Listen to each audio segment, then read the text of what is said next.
खबरों का जो मूड है उसको थोड़ा चेंज करते हैं। बात करते हैं बॉलीवुड एक्ट्रेस की, जो आज की तारीख में सोशल मीडिया पर सबसे ज्यादा चर्चित है। नाम है तमन्ना भाटिया।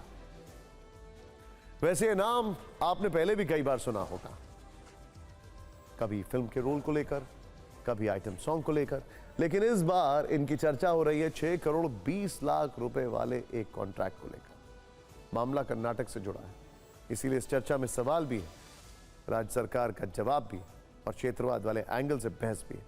पहले पूरी कहानी बताते हैं, उसके बाद हर पहलू पर चर्चा करेंगे। एक्ट्रेस तमन्ना भाटिया को 2 वर्ष के लिए मैसूर सैंडल सोप की ब्रांड एम्बेसडर बनाया गया है। आप में से कई लोगों को यह सोप बहुत पसंद होगा। वैसे 22 मई को यानी कल कर्नाटक सरकार की तरफ से एक नोटिफिकेशन जारी कर इसकी जानकारी दी गई। नोटिफिकेशन में इसका जिक्र है कि तमन्ना भाटिया 2 वर्ष तक मैसूर सैंडल सोप की ब्रांड एम्बेसडर रहेंगी।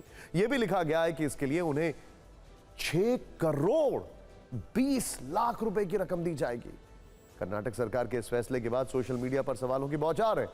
कर्नाटक के लोग सरकार से कई तरह सवाल पूछ रहे हैं। एक प्रश्न आपके मन में भी उठ रहा होगा कि आखिर कर्नाटक सरकार पर सवाल क्यों उठ रहे हैं। दरअसल KSDL यानी Karnataka soaps and detergent limited इस साबुन का मैन्युफैक्चरिंग करती है। यह साबुन कर्नाटक के सांस्कृतिक महत्व रखता है, इसीलिए ब्रांड एम्बेसडर का कन्नड़ कनेक्शन ना होने पर सवाल सरकार से पूछे जा रहे हैं। यह सवाल पूछा जा रहा है कि कई कन्नड़ अभिनेत्रियां हैं, फिर किसी बाहरी व्यक्ति को क्यों चुना गया।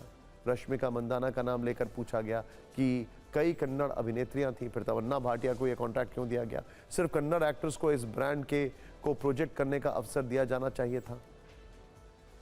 पिछले कई घंटों से सोशल मीडिया पर ऐसे सवाल पूछे जा रहे हैं। इस पर कर्नाटक सरकार ने जवाब भी दिया। कर्नाटक सरकार में मंत्री MB पाटिल ने सोशल मीडिया पर इसका जवाब दिया और यह भी बताया कि इसके लिए तमन्ना भाटिया को ही क्यों चुना गया।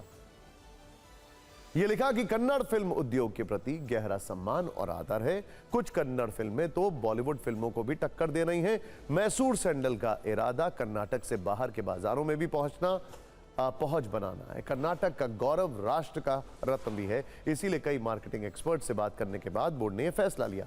ब्रांड एम्बेसडर चुनने के लिए काफी विचार विमर्श और कई बातों पर ध्यान देना पड़ता है, जैसे किसी भी कैटेगरी के लिए उपलब्धता, सोशल मीडिया प्रेजेंस का खास ध्यान रखना पड़ता है। इंस्टाग्राम पर तमन्ना भाटिया के 2.8 करोड़ फॉलोअर्स हैं और वो इसके लिए बिल्कुल सही है।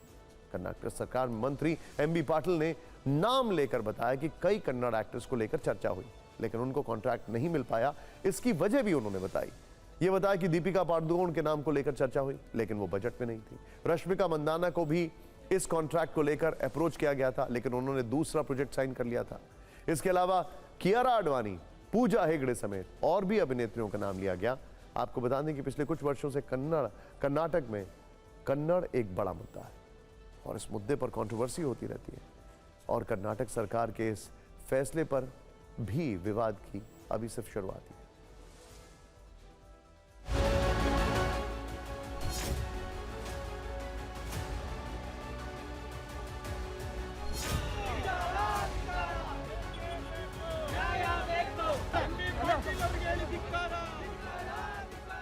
Tamanna Bhatia was chosen by her following, 2.8 million followers. It is business trade. On that focused line, Tamanna Bhatia was selected. So here the question of Kannada, the insulting Kannada, Kannada actresses are there. We respect them.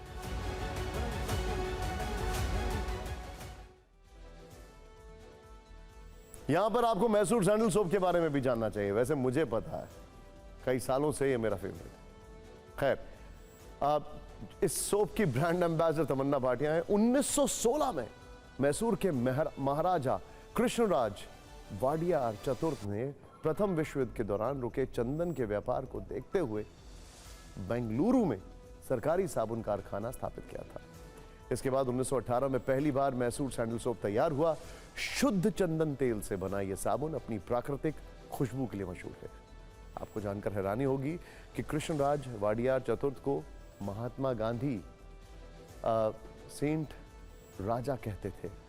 यह साबुन धीरे धीरे पूरी दुनिया में लोकप्रिय हो गया। Karnataka soap and detergents limited KSDL ने इसे GI टैग के साथ ग्लोबल ब्रांड बनाया।